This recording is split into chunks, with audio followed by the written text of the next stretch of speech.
अजितदादा पवार यांच्या अचानक आणि दुःखाच्या निधनाची बातमी कळाल्यानंतर एकंदरीत आमच्या घरात प्रचंड मोठा धक्का बसला आहे, प्रचंड मोठं दुःख झालं आहे.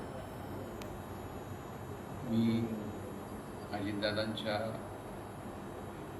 स्मरणार्थ त्यांना मनापासून श्रद्धांजली अर्पण करतो आणि फलटणच्या सगळ्याच नागरिकांना विनंती करतो की आपण सर्वांनीच उत्सुकपणे फलटण बंद ठेवावं आणि त्याच्या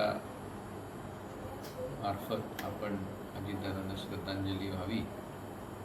आपण हे विसरून चालणार नाही की अजितदादांचे फलटणवर भयंकर प्रेम होतं आणि भयंकर लक्ष होतं.